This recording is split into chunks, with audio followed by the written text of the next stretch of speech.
अस्सलाम वालेकुम, मैं हूं रेहान तारिक और आप देख रहे हैं दस्तक। साबिक चीफ जज गिलगित बल्तिस्तान राना शमीम के बयान हल्फी केस के बाद अब बहुत सारे सवालात उठाए जा रहे थे कि आज राना शमीम जब अदालत के रूबरू पेश होंगे तो उन तमाम तर सवालात का जवाब देंगे, लेकिन जिस वक्त वो अहाता अदालत में आए सहाफियों की जानिब से उनसे बहुत सारे सवालात किए गए, उनका जवाब राना शमीम ने किस अंदाज में दिया है, सबसे पहले जरा उसकी एक झलक आपके सामने रखता है। कि आप नहीं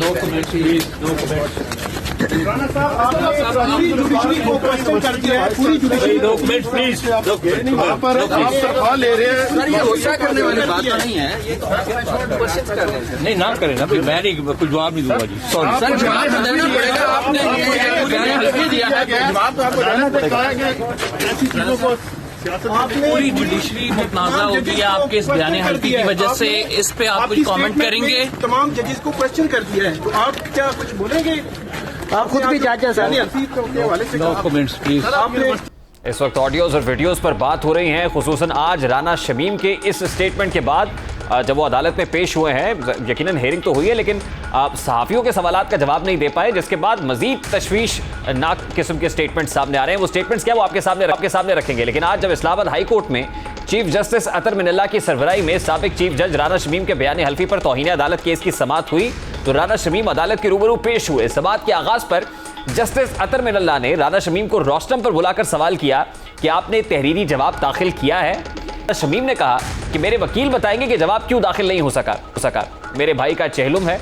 इसके बाद समाअत रख ले। Chief justice Islamabad high court ने कहा कि आपने 3 साल बाद एक बयान हल्फी दिया है, न्यूज़पेपर ने आपका बयान हल्फी पब्लिक तक पहुंचाया है। इस पर राना शमीम ने जवाब दिया कि बयान हल्फी शाया होने के बाद मुझसे राब्ता किया गया तो मैंने कंफर्म किया बयान हल्फी सर में मोहर था, मुझे नहीं मालूम कि वो किस तरह लीक हुआ।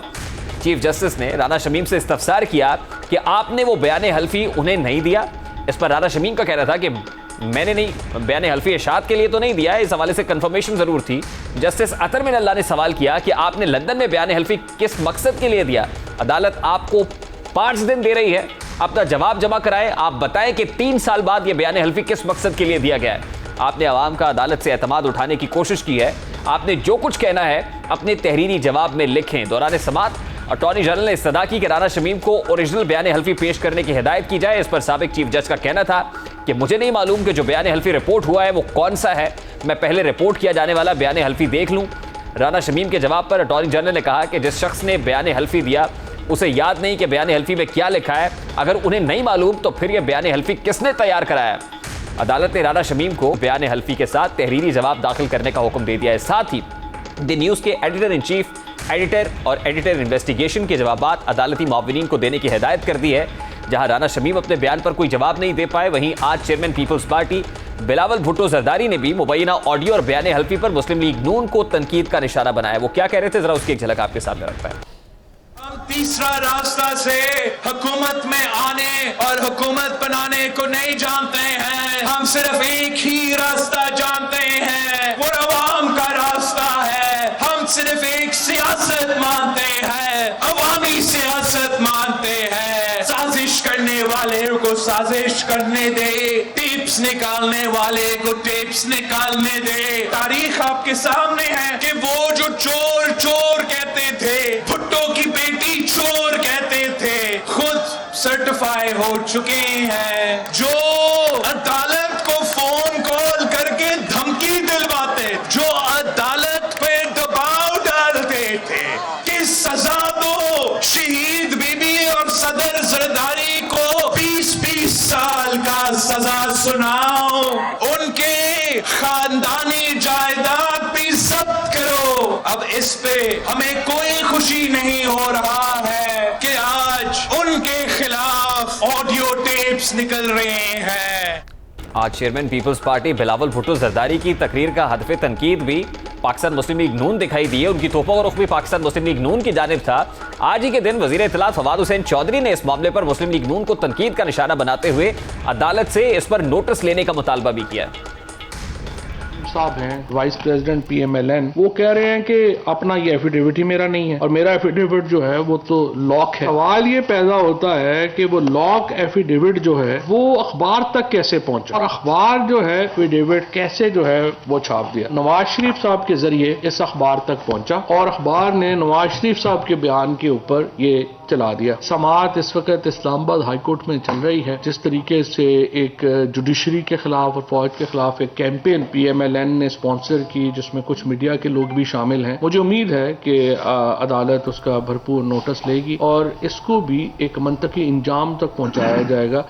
अब ये सारे का सारा मलबा पाकिस्तान मुस्लिम लीग नून पर गिरता हुआ दिखाई दे रहा है। इसी मामले पर बात करेंगे। इस वक्त पाकिस्तान मुस्लिम लीग नून के मरकजी सेक्रेटरी जनरल एहसन इकबाल साहब ने हमें ज्वाइन किया है। अस्सलाम वालेकुम एहसन, बहुत बहुत शुक्रिया आपके वक्त के लिए। ऐसा साबिक चीफ जस्टिस साकिब निसार साहब की ऑडियो टेप सामने आई, लगा कि मुल्की सियासत में एक भूचाल सा बपा हो गया है और ये लगा कि इसके बड़े दूररस असरात होंगे, लेकिन उसके बाद से जिस तरह पै दर पे कुछ और ऑडियो सामने आई हैं, लग रहा है कि ये ऑडियो स्कैंडल खुद पाकिस्तान मुस्लिम लीग नून के गले पड़ गया है। नहीं, ऐसी कोई बात नहीं है। देखिए, जो साकिब निसार साहब के हवाले से ऑडियो आई है और इसी तरह जो चीफ जज जीबी ने एक बयान हल्फी दिया है वो बहुत संगीन है, क्योंकि पाकिस्तान के अंदर सिर्फ एक ही चीफ जस्टिस सुप्रीम कोर्ट होते हैं। हम यहाँ पर किसी एहतसाब अदालत के जज की बात नहीं कर रहे, किसी सेशन जज की बात नहीं कर रहे, किसी हाई कोर्ट के जज की बात नहीं कर रहे, चूँकि वो दर्जनों की तादाद में होते हैं।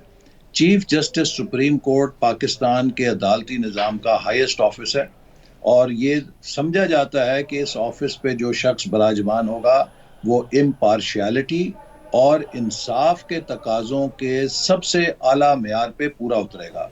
साकिब निसार साहब के तर्ज अमल के हवाले से जो शवाहिद आ चुके हैं वो मुझे अफसोस से कहना पड़ता है कि बहुत से तहफ़्फ़ुज़ात और सवालिया निशानात को जन्म देते हैं और ये ज़रूरी है कि इन तमाम चीज़ों का बहुत ही शफाफ तरीके से इनकी तहकीकात हों और बात की असलियत तक पहुंचा जाए कि क्या ये झूठे इल्ज़ाम है या ये सच्चे इल्ज़ाम है। ऐसा देखिए, पॉलिटिकली एक परसेप्शन तो डेवलप किया जा सकता है, एक नैरेटिव बिल्डिंग हो सकती है, लेकिन जिन्होंने इल्ज़ाम लगाया है राना शमीम अख्तर साहब जो साबिक चीफ जज गिलगित बल्तिस्तान है, उनको जिस वक्त बुलाया गया अदालत की जानिब से वो पेश नहीं हुए। वकालतनामा उनके बेटे का था, वो गए, उसके बाद आज वकालतनामा भी वापस ले लिया है, जिस पर चीफ जस्टिस अतर मिनल्लाह साहब ने जो सवालात किए हैं उनसे खासतौर पर कि 3 साल के बाद आपको क्यों याद आया।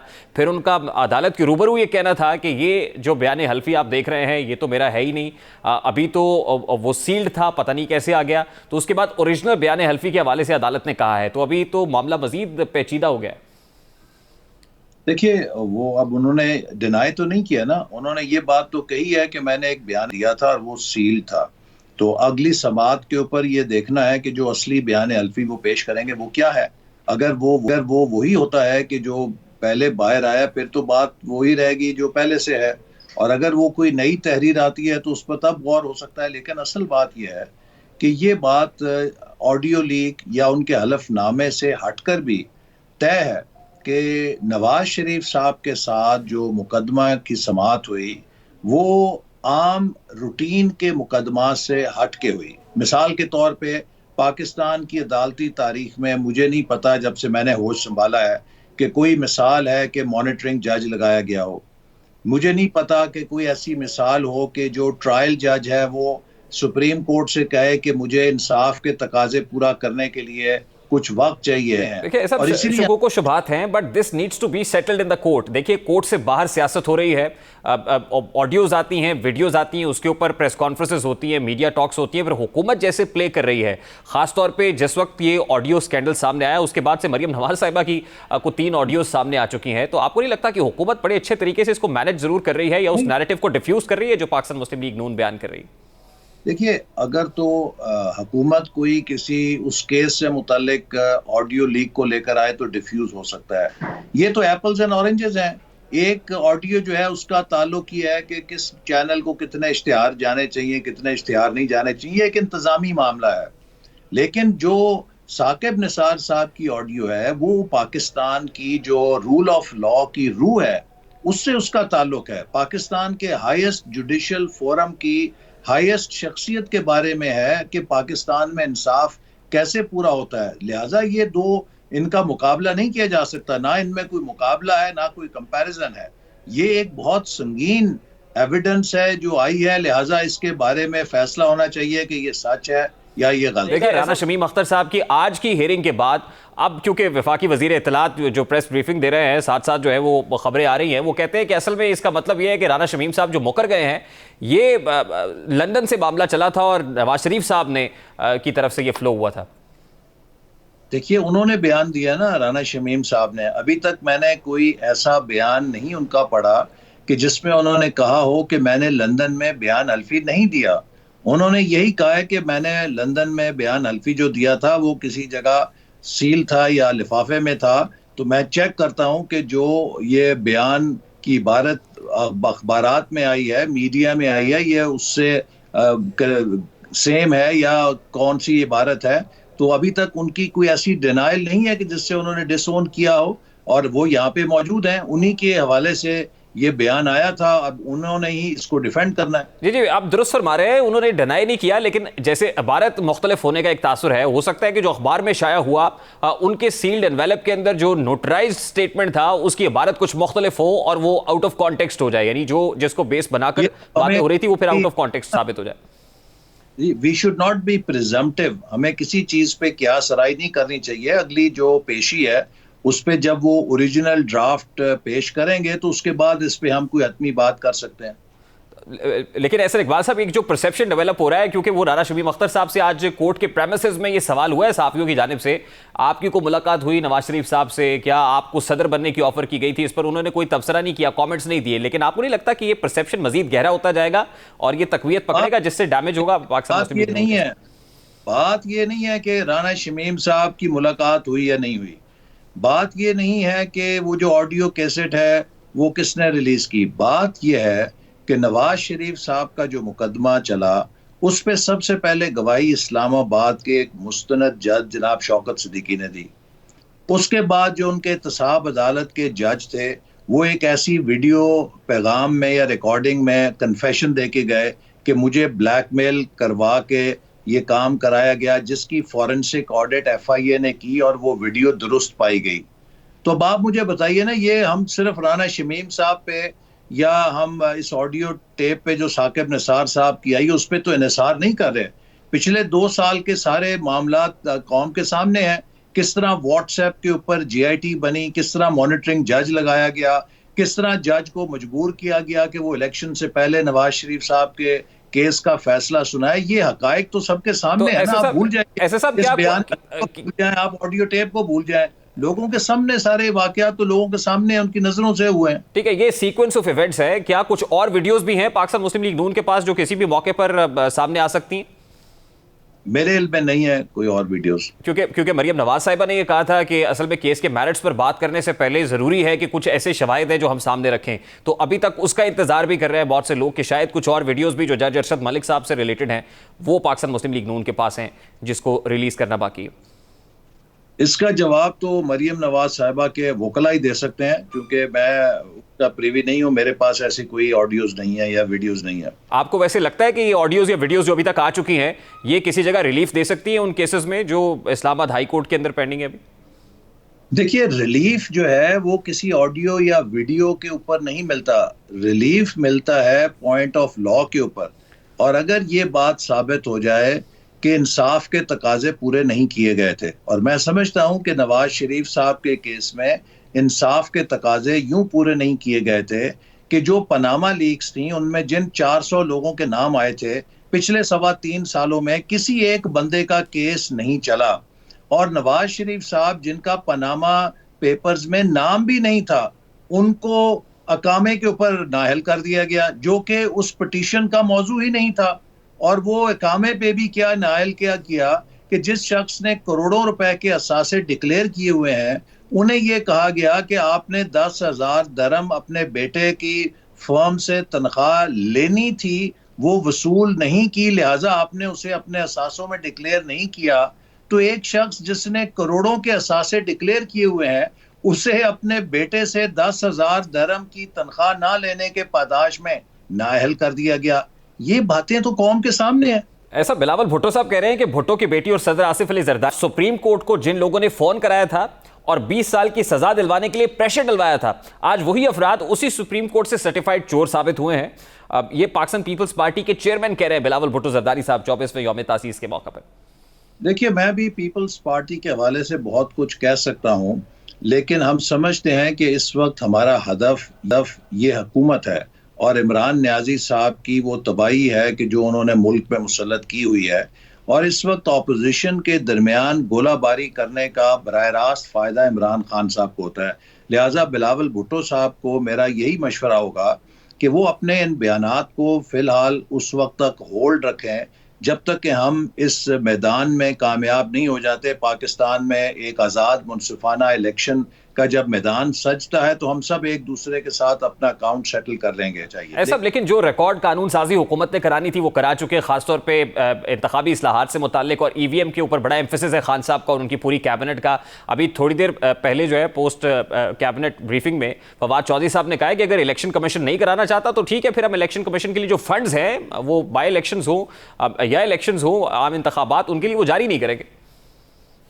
तो अगर ये बाई इलेक्शंस के या आम इलेक्शन के फंड जारी नहीं करेंगे तो ये इलेक्शन कमीशन के आईनी फराइज में रुकावट डालेंगे। ये तो फिर आइन की खिलाफ वर्जी कर रहे हैं। इन सब के खिलाफ सबवर्जन ऑफ कॉन्स्टिट्यूशन का मुकदमा बनेगा। तो ये असल में इस बात का सबूत है कि हुकूमत की धांधली की जो रूह है, जैसे कहते हैं ना कि जिन की जान एक तोते में थी, इस हुकूमत की सारी जान जो है वो इलेक्ट्रॉनिक धांधली की इस मशीन के अंदर है। इन्हें मालूम है कि अगर ये मशीनें ना लगी तो इनकी अगले इलेक्शन में जमानतें जब्त हो जाएंगी। इसलिए ये हर तरह से धौंस धांधली का तरीका इस्तेमाल कर रहे हैं, पार्लियामेंट को बुलडोज कर रहे हैं, इलेक्शन कमीशन को प्रेशराइज कर रहे हैं कि ये धांधली का जो इलेक्ट्रॉनिक सिस्टम है किसी तरह नाफिज हो जाए, ये दोबारा इस धांधली से, इलेक्ट्रॉनिक धांधली से हुकूमत में आ जाए। लेकिन इनके ये नुस्खे तदबीरें कारगर नहीं होने वाली। बहुत बहुत शुक्रिया एहसन इकबाल साहब, पाकिस्तान मुस्लिम लीग नून के मरकजी रहनुमा हमारे साथ मौजूद थे। अभी एक ब्रेक लेनी है, ब्रेक के बाद वापस आएंगे। कर्ज से माशी मरज कैसे दूर होगा, ये जो हुकूमत कर्ज लेकर बोझ बढ़ा रही है, एक आम आदमी कितना मकरूज हो चुका है, फिर IMF की कंडीशंस हैं जो बड़ी स्ट्रिक्ट है, इसके अलावा सऊदी अरब से जो लिए हुए रिजर्व्स हैं वो भी एक दबाव बढ़ा रहे हैं। इस पर बात करेंगे इस ब्रेक के बाद। हमारे साथ रहिए।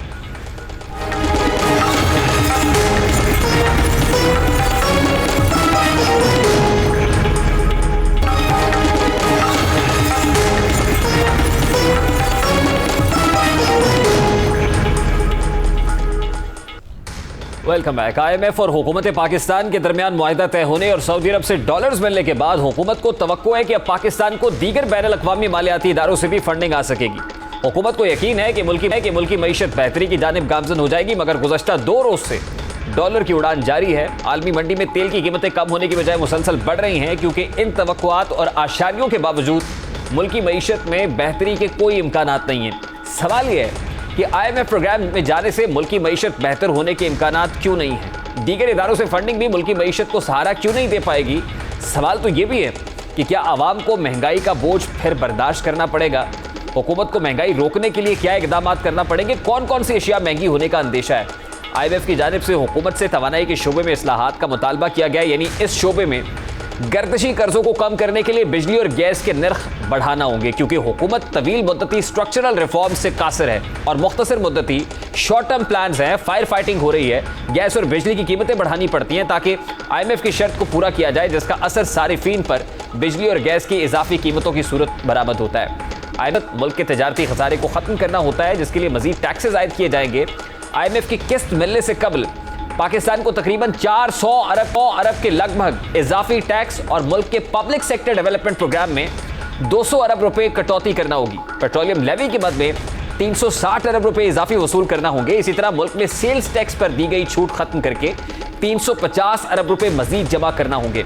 आलमी मालियाती इदारे पर स्टेट बैंक ऑफ पाकिस्तान को भी खुद मुख्तार किया जा रहा है। इन्हीं पेशगी इक़दामात के हवाले से मुशीर खजाना शौकत तरीन ने आवाम को पहले ही आगाह कर दिया था। स्टेट बैंक का जो लॉ है, पुराना जो उन्होंने एग्रीमेंट किया था, उसके कुछ शिकें ऐसी हैं जिसके बीच में कि कॉन्स्टिट्यूशनल अमेंडमेंट की ज़रूरत पड़ेगी, तो वो हो नहीं सकती ना, हमारे पास तो 2/3 मेजॉरिटी नहीं है। तो उसके ऊपर उन्होंने कहा हाँ बिल्कुल ठीक है, तो हम वही उन शिकों को कुछ आगे पीछे कर रहे हैं। ये स्टेट बैंक के कानून से रिलेटेड कानून के रिलेटेड पीडीएल की जो बात की है ये बिल्कुल बड़ी दुरुस्त बात की है कि अगर 600 अरब हमने इकट्ठा करना है तो हमें हमारे इस वक्त जो पड़ा हुआ है 8-10 रुपया पड़ा होगा, ठीक है, तो वो इसको तो 25-30 रुपए तक जाना पड़ेगा। अब जब ये टैक्स छूट खत्म होगी तो इनडायरेक्ट टैक्स ज्यादा इकट्ठा किया जाएगा, जिसका मतलब ये है कि मसनूआत की कीमतें बढ़ेंगी, जिसका इजाफी बोझ आम सारिफीन पर पड़ेगा। आलमी इदारे के सामने सरेंडर करने पर ऑपोजिशन जमातें बार बार हुकूमत को बड़े तूफान से आगाह कर रही और इल्जाम आयद कर रही हैं कि IMF की मीठी छुरी अब अवाम की गर्दनों पर चलेगी। इस हवाले से ऑपोजिशन के कंसर्न्स क्या हैं वो भी आपके सामने रखता है।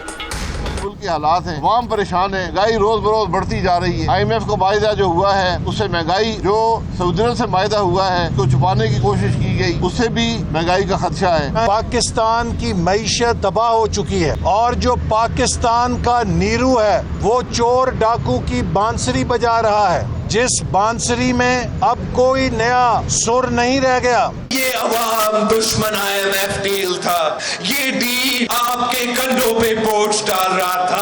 हमने पहले दिन पे कहा और अब साबित हो चुका है कि इस PTIMF डील का बोझ आम आदमी अपने खाने पीने के अशिया की कीमतों में, पेट्रोल, बिजली, गैस की कीमतों में आम आदमी ये बोझ उठाएगा। इमरान ने वादा किया था कि IMF के पास जाने से पहले वो खुदकुशी कर देगा। इसी पर बात करेंगे। इस वक्त साबिका चेयरमैन FBR माहिर इक्तिसादी अमूर शबर ज़ैदी साहब ने भी ज्वाइन किया है। अस्सलाम वालेकुम शबर ज़ैदी साहब, बहुत बहुत शुक्रिया आपके वक्त के लिए। शबर ज़ैदी साहब, IMF जो है वो अगली ट्रांच तो शायद जारी कर दे, लेकिन उसकी जो कीमत चुकाना पड़ रही है वो हमें पब्लिक सेक्टर डेवलपमेंट प्रोग्राम में 200 अरब रुपए की कटौती करना पड़ रही है। तकरीबन 360 अरब रुपए की जो है वो इसके अलावा इजाफी वसूल करना होंगे पेट्रोलियम लेवी की मद में। फिर हम 350 अरब रुपए मजीद जमा करेंगे, बहुत सारी टैक्स छूट कम करेंगे, नए टैक्सेस लगाएंगे। तो क्या हमारी जो इस वक्त इकॉनमी है वो इस सब की मुतहम्मिल हो सकती है इतने रिस्ट्रिक्शंस की? देखिए, बात यह है कि जो पाकिस्तान का जो अब इस वक्त रिसीट पेमेंट आउट है और जिस तरह से हमारे जो लोकल फाइनेंसेस के हालात हैं, तो ये तो हमें करना ही पड़ेगा, क्योंकि हमारा जो डेफिसिट, बजट डेफिसिट, वो एक खतरनाक हद तक आगे बढ़ चुका है। अब ये बात आपकी दुरुस्त है कि हमारे जो हालात हैं वो इस वक्त शायद उस लिए मुनासिब नहीं हो, मगर ये अगर IMF नहीं भी कहता तो शायद एज ए इकोनॉमिस्ट हमें ये चीज़ें करनी पड़ेंगी।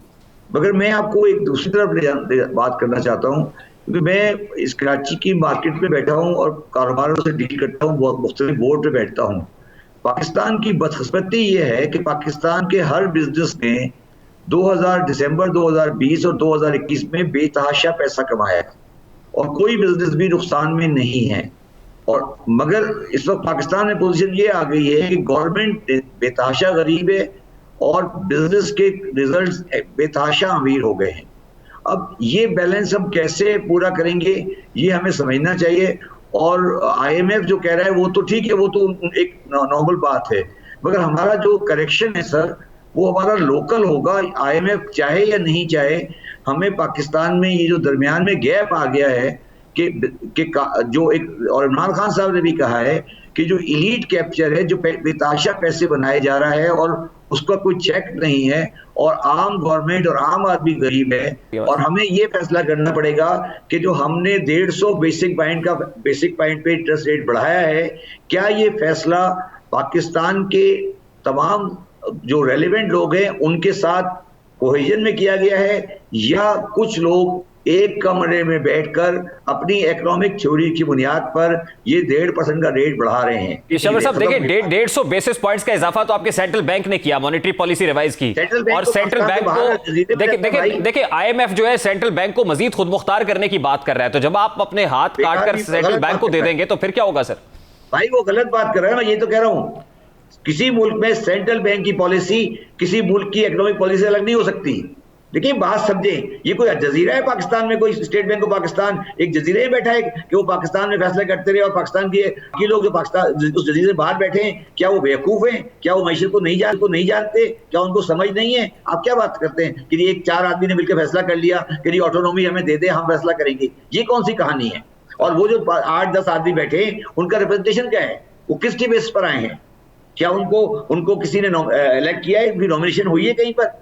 ये आप बुनियादी चीजें फैसले करें ना। स्टेट बैंक की ऑटोनॉमी आपने एक अल्फाज उठा लिया कि स्टेट बैंक की ऑटोनॉमी। स्टेट बैंक की ऑटोनॉमी क्या होती है?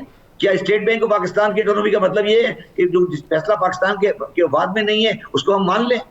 क्या बात कर रहे हैं साहब? बड़ी इंपॉर्टेंट बात आप कर रहे हैं, लेकिन अब तो हुकूमत कानून साजी के जरिए से अब बाकायदा इस मामले को पार्लियामान में लाने जा रही है। हुकूमत और कानून साजी के जरिए से स्टेट बैंक के हाथ मजबूत करने जा रही है। आपकी बात बिल्कुल दुरुस्त है, आपका एनालिसिस बिल्कुल दुरुस्त है और मेरा ख्याल है बातें इख्तियार तक पहुंच भी रहा होगा। मैं ये कह रहा हूं भाई, स्टेट बैंक ऑफ पाकिस्तान का डिसीजन और पाकिस्तान का डिसीजन दो तो नहीं हो सकते ना। कोई चीज जो स्टेट बैंक ऑफ पाकिस्तान समझता है पाकिस्तान मफाद में है, और अगर हम बाहर बैठ के समझते हैं पाकिस्तान मफाद में नहीं है, तो या हम गलत है या वो गलत है। तो दोनों को टेबल पे बिठाए ना सामने। दरअसल हमारे हो सकता है कि कह रहे कि जी हम समझते हैं पाकिस्तान के मफाद में है, आप 8x8 के कमरे में बैठ के फैसला कर लिया आपने कि हम समझते हैं पाकिस्तान के मफाद में। IMF कह रहा है या नहीं कह रहा? IMF ने कभी नहीं कहा आपको कि 1.5% का रेट बढ़ाए। शबरज़ादी साहब लास्टली ये कहिएगा कि एक तरफ तो IMF की स्ट्रिक्ट कंडीशंस के ऊपर जो है हम ये ट्रॉस बहाल करने जा रहे हैं, दूसरी तरफ सऊदी अरब से 3 बोल रहा है भाई। अगर उनकी अंग्रेजी में जवाब देना है तो वो अंग्रेजी, अगर फ्रेंच बोल रहे हैं तो हमें तो अंग्रेजी बोलनी पड़ेगी ना। IMF वाले को फ्रेंच नहीं बोल रहे, वो भी अंग्रेजी बोल रहे हैं, हमें भी अंग्रेजी आती है। बिल्कुल ठीक है शबर साहब। दूसरी तरफ $3 बिलियन के जो रिजर्व्स हमने सऊदी अरब से लिए और जिन कंडीशंस के ऊपर लिए हैं उसके ऊपर भी सवालात उठ रहे हैं। वो आपने मेरा ट्वीट पढ़ा होगा या नहीं पढ़ा होगा? मैंने कल वो हमने नहीं लेने, मैंने आप कल का मेरा ट्वीट पढ़े जी? बिल्कुल मेरी नजर से गुजरा। पाकिस्तान को वो पैसे नहीं लेने चाहिए, उसको ड्रॉ नहीं करना हमें। मैंने प्राइम मिनिस्टर को रिक्वेस्ट की है कि हमें इन शराइत पर पाकिस्तान को कर्जा नहीं चाहिए। इसकी क्या कॉस्ट अदा करना पड़ सकती है? भाई मैंने गवर्नमेंट को कहा लेना ही नहीं हमें। अभी हमने बोरो कहां किया है, अभी ड्रॉ कहां किया है? लेकिन इस हवाले से ड्रॉ किया भाई, ये तो मैं समझा रहा हूं आपको।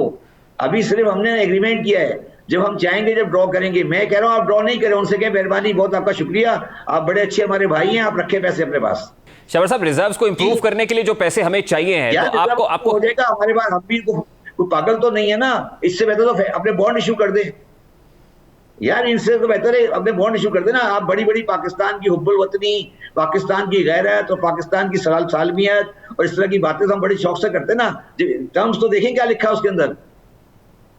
पाकिस्तान की अना कहां गई उसके ऊपर? या तो पेट को काटें या फिर अपनी अना को साइड पे रखें, या कह दें कि खौफ को नहीं, हर चीज काबिल कबूल है। ये कौन सी बरादराना ताल्लुकात है? इसमें सोचने वाली बात यह है सर कि अगर उनको इस टर्म पे आपने देना है तो बाकी लोन वाले भी यही टर्म मांगेंगे। आप किस दुनिया में बैठे हैं? आपको अगला वाला भी यही पैसे मांगेगा ना आपसे कि अगर उनकी टर्म ये तो इसकी टर्म भी यही होगी ना। बहुत बहुत शुक्रिया शबर जैदी साहब, साबिका चेयरमैन FBR माहिर इक़्तिसादी अमूर हमारे साथ मौजूद थे। अभी एक ब्रेक लेंगे, ब्रेक के बाद वापस आएंगे। बल्दियाती इंतखाबात से फरार जो हर जमहूरी हुकूमत दिखाती है, ये फरार आखिर कब तक मुमकिन है? बात करेंगे इस ब्रेक के बाद। हमारे साथ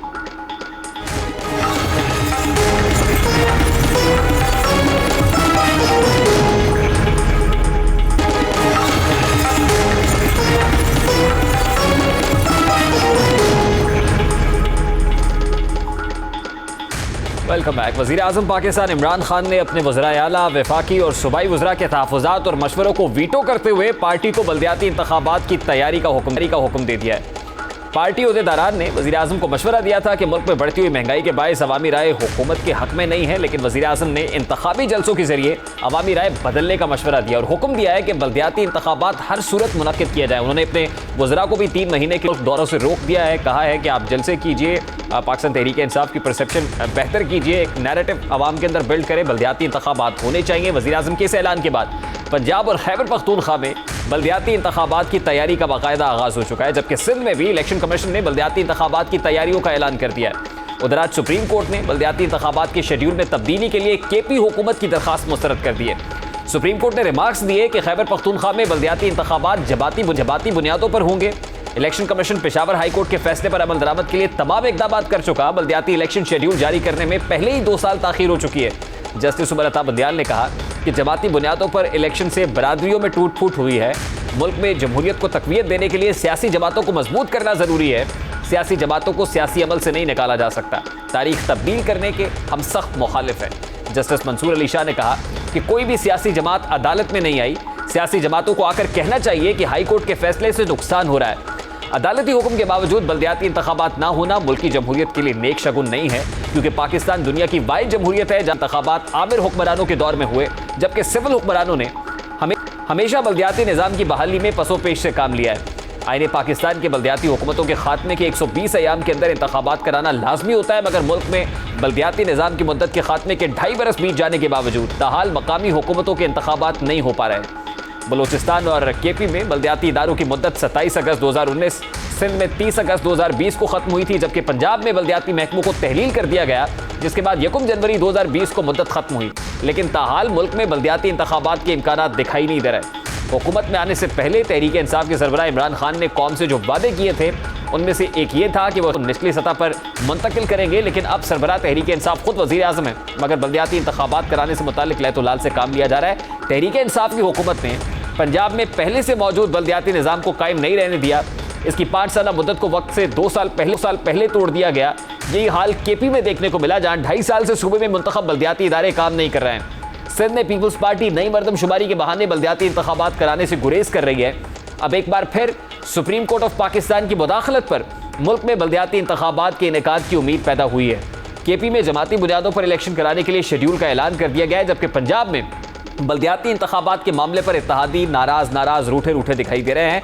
सिंध में भी अदालती हुक्म पर इलेक्शन कमीशन ने हल्का बंदियों की तैयारियों का ऐलान कर दिया है, लेकिन आम पाकिस्तानी जिसके मसाइल उसकी दहलीज पर हल करने का आईने पाकिस्तान एक हक देता है, वो जमहूरी हुक्मरानों से सवाल करता है कि जमहूरी सियासी जमातें बल्दियाती इंतखाबात में रुकावटें क्यों डालती हैं। तहरीक इंसाफ वादे के बावजूद इंतखाबात में ताखीरी हरबे क्यों इस्तेमाल कर रही है। और शायद अब इन्हीं सवालात के बीच तहरीक इंसाफ हुकूमत और वज़ीर आज़म इमरान खान साहब को याद आ गया है कि बल्दियाती इदारे अगर बहाल ना किए, इनको एम्पावर ना किया, ग्रास रूट लेवल तक इक़्तिदार को मुंतकिल ना किया, तो उनकी अपनी हुकूमत के लिए बहुत सारे सवालात खड़े हो जाएंगे। जमहूरी हुकूमत से लोग सवाल करेंगे कि आप तो ग्रास रूट लेवल पर इक़्तिदार मुंतकिल करने की बात करते थे, तो आपके दौर में यह क्या हुआ। शायद ये वजह है कि वज़रा को बैरून मुल्क दौरों से रोका जा रहा है, से जुलूसों के इनेकाद से के हवाले से और एक आम इंतखाबात की तैयारी के हवाले से सोच विचार शुरू हो गई है। अभी एक ब्रेक लेंगे, ब्रेक के बाद वापस आएंगे, गुफ्तगू कंटिन्यू करेंगे हमारे साथ।